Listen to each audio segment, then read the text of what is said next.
자, 집한방. 그러면 행정법의 기초이론이 1편인데 1편의 첫 번째 공부 내용이 뭐냐면 집한봅니다. 이거야. 첫 번째는 행정법이 뭐야?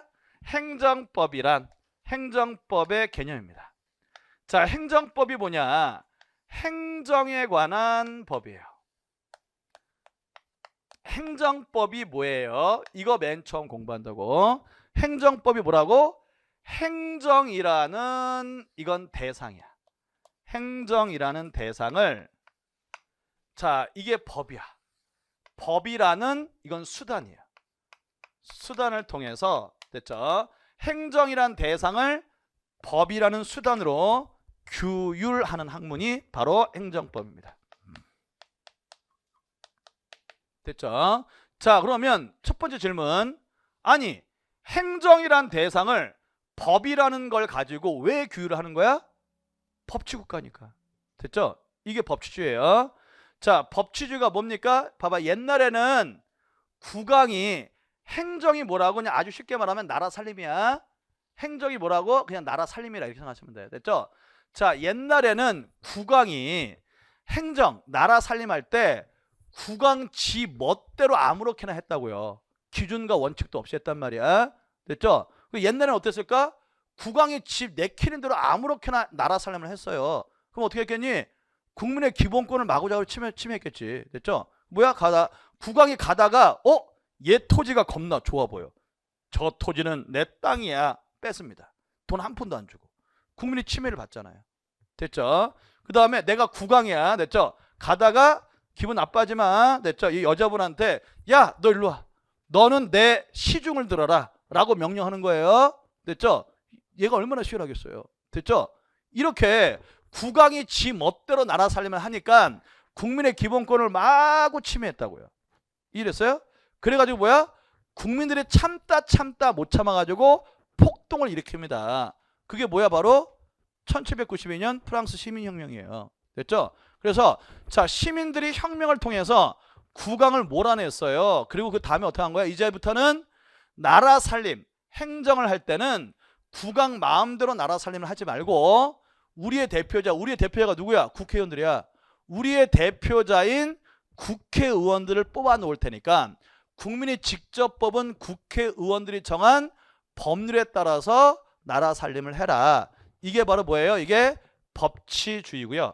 법치주의가 행정법 영역에 투여된 게 행정은 반드시 국회의원들이 정한 법률에 따라서 나라 살림을 해라 라는 거예요.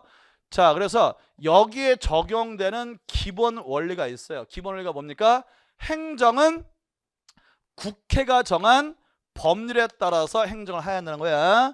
이걸 뭐라고 한다고? 이거를 법치 행정의 원리라고 하는 거예요. 행정은 국민의 대표자인 의회에서 정한 법률에 따라서 해라. 법치행정의 원리라고 합니다. 이해됐니? 됐죠? 그래서 우리가 첫 번째 공부할 내용은 행정법에 대해서 공부하는데, 행정법에 대해서 뭘 공부해야 돼?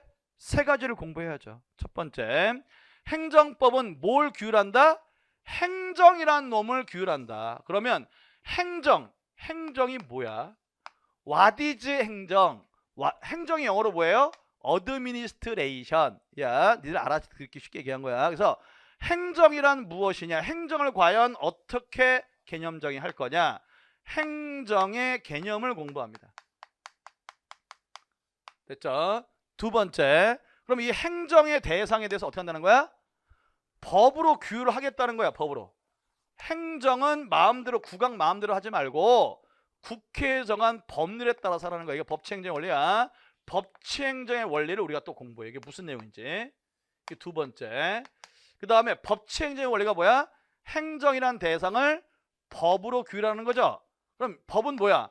행정을 규율하는 수단이에요.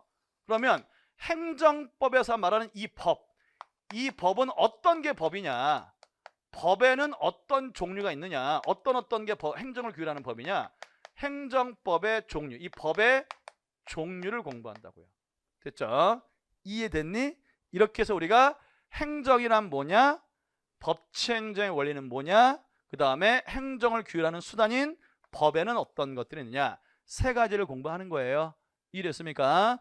자, 그럼 먼저 첫 번째, 행정이란 무엇이냐? What is 행정? 행정은 도대체 뭐냐? 자, 이거부터 하도록 하겠습니다. 그래서 교재를 보시면, 자, 오늘 나간 자료 있죠? 그래서 1절이 행정의 의야. 됐죠?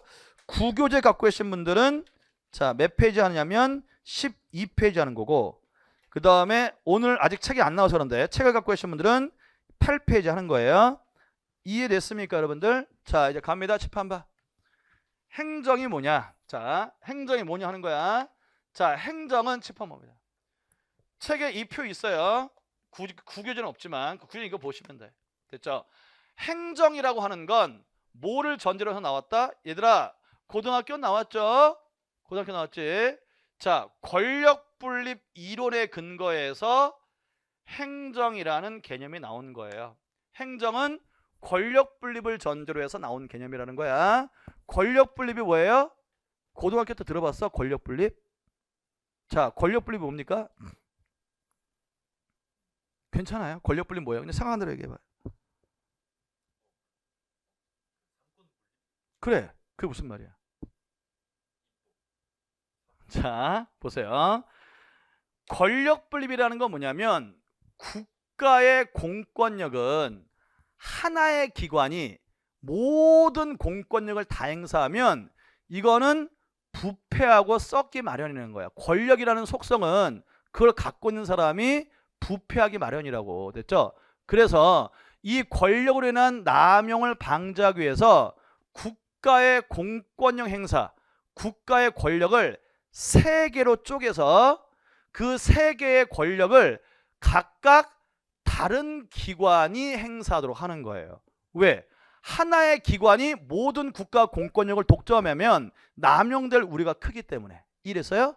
그래서 국가의 이 공권력을 세 개로 쪼개서 서로 다른 국가 기관들이 서로 다른 기관의 권한을 행사하도록 하는 거야. 그래서 서로 다른 기관들이 서로를 감시하는 거야. 됐죠? 그래서 입법, 사법, 행정 이렇게 세 개의 국가 작용으로 나누고 각각의 다른 기관들한테 그 권한을 주고 각각의 다른 기관들이 서로 체크 앤 밸런스. 됐죠? 서로 감시해서 서로 이게 남용하지 못하도록 관리하자는 거예요. 됐죠?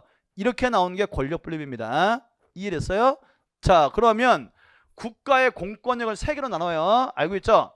법을 만드는 걸 뭐라 그래? 입법. 법을 만드는 입법. 영어로 하면 rule making. 법을 만드는. 됐죠? 법을 만드는 권력은 어느 기관에 갔습니까? 의회가죠. 의회가. 국회. 국회가 의회야. 국민의 대표자인 의회가 법을 만든다고. 그러면 입법권은 누가 행사했다 해서 헌법에 써 있어. 국회, 의회. 국회에서 법을 만들어라. 국회라는 국가기관이 합니다. 자, 그 다음에 이 만들어진 법을 구체적 사건에 적용하는 건 됐죠? 행정부입니다. 행정부. 집행이라고 하게 돼요. 행정이라고 하기도 하고 집행이라고 돼. 자, 이거는 행정부가 하는 거죠. 행정부가. 행정부의 수장이 누구야? 대통령이지 뭐. 됐죠?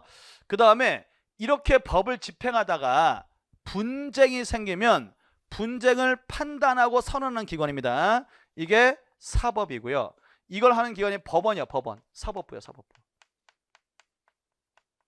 이렇게 국가의 공권력을 입법작용, 행정작용, 사법작용 이렇게 나누고 입법은 국회가, 행정은 행정부가, 사법은 사법부가. 됐죠? 이렇게 나누어서 각각 서로 다른 기관이 국가 공권력을 행사하도록 되어 있다고요. 이걸 권력 분립이라고 하는 거야. 이해됐어요? 됐죠? 그래서 이렇게 하면 어떻게 돼? 서로가 서로를 감시하고 감독한다고요. 됐죠? 이렇게 해서 서로가 서로를 감독해서 권한을 남용하지 못하도록 서로 체크 앤 밸런스 하는 원리. 이게 바로 권력 분립 이론입니다. 이걸 전제로 해서 뭐가 나왔다? 행정이라는 개념이 나온 거예요. 됐죠? 그래서 거기 보시면 자, 행정의 1절 행정의 의의가 나와 있잖아요. 됐죠? 행정의 의의. 자, 내가 다른 말 안 하면 시험에 안 나오는 거야. 됐죠? 그래서 1번 행정관념의 성립. 집에 가서 읽어보세요. 넘어갑니다. 시험에 안 나와요. 권력분립 이론. 이것도 시험에 안 나오는데 됐죠? 하나만 좀 볼게요. 권력분립 이론은 두 가지가 있습니다. 옛날 고전적 권력분립 이론이 있고요. 이 권력분립 이론을 새롭게 재구성한 새로운 현대적 권력분립 이론이 있는데 옛날부터 전해 내려오는 고전적 권력분립이 두 가지가 있어요. 이것만 기억해. 로크 있죠? 로크 그 맨 위에 로크는 3권 분립을 주장하지 않고 2권 분립을 주장했어요. 입법권, 집행권. 얘는 사법권을 빼버렸다고. 로크는 입법, 집행권, 2권 분립. 넘어갑니다. 자, 집한봐. 근데 오늘날에는 권력 분립하면은 몽테스큐예요.